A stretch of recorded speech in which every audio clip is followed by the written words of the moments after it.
Confucius,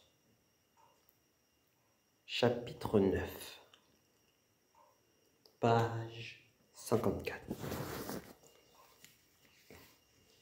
Le maître dit: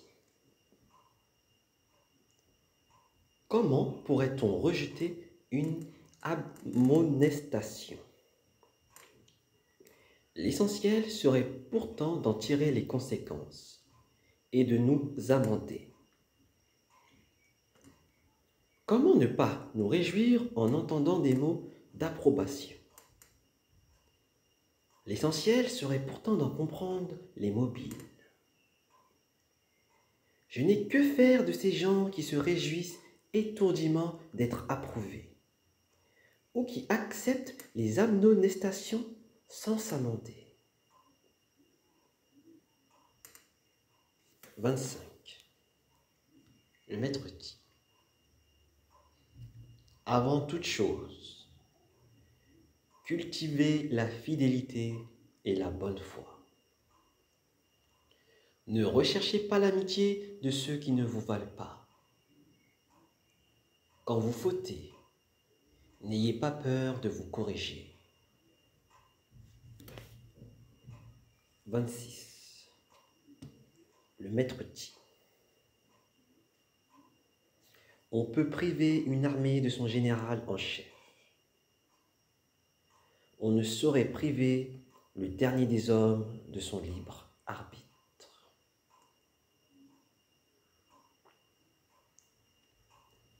27. Le maître dit: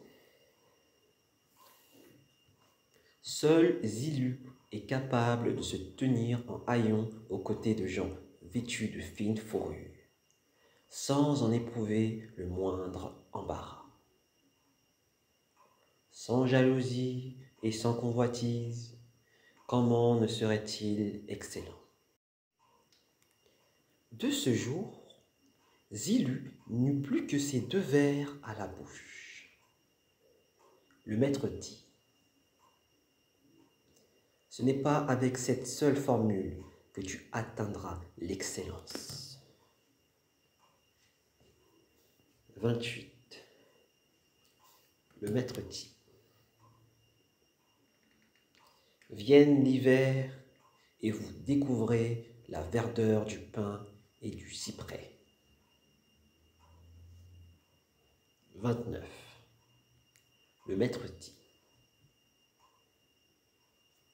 celui qui sait ne doute pas. Celui qui est bon n'est pas inquiet. Celui qui est brave n'a pas peur. Celui qui sait ne doute pas. Celui qui est bon n'est pas inquiet. Celui qui est brave n'a pas peur.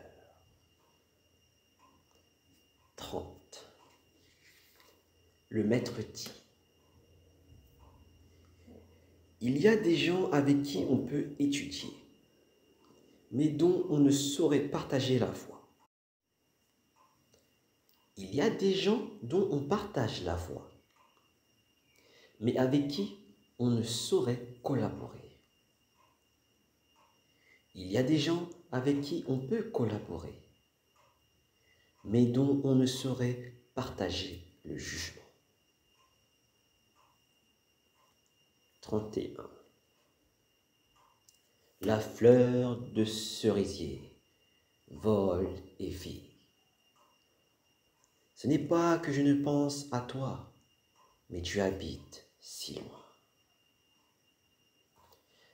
Le maître dit: s'il pensait vraiment à elle, il n'y aura pas de distance qui compte. La fleur de cerisier vole et vire. Ce n'est pas que je ne pense à toi, mais tu habites si loin. Le maître dit: s'il pensait vraiment à elle, il n'y aurait pas de distance qui compte. Chapitre 10. 1. Dans son village, Confucius était effacé et avait l'air incapable de s'exprimer. Dans le temple des ancêtres et à la cour, il était éloquent encore que circonspect. 2. À la cour, avec les grands officiers de rang subalterne, il était cordial. Avec les grands officiers de rang supérieur, il était déférent. En présence du souverain, il était humble, mais maître de lui. 3. Quand le souverain le chargeait d'accueillir un visiteur, sa mine devenait grave. Il pressait le pas. Il s'inclinait et saluait à gauche et à droite.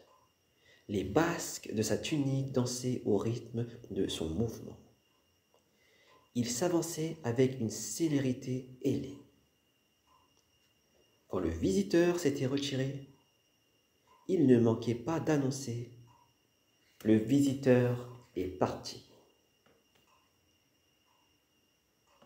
4. Quand il franchissait la porte du duc, il se faufilait comme s'il n'avait pas la place de passer. Il ne stationnait pas au milieu de l'entrée et au passage évitait de fouler le seuil. Quand il passait devant le trône, sa mine devenait grave. Il pressait le pas. La parole semblait lui manquer. Quand, soulevant la frange de sa tunique, il montait à la salle d'audience, il se faufilait et retenait son souffle. On eût dit qu'il ne respirait plus. À la sortie, après avoir descendu la première marche, sa mine se détendait et il avait l'air joyeux. Au bas des marches, il reprenait sa route avec une célérité ailée. Ayant regagné sa place, il adoptait une contenance humble. 5. Quand il tenait le sceptre de jade, il se faisait tout petit et paraissait comme écrasé sous son poids. Il l'élevait comme pour un salut, il l'inclinait comme pour une offrande.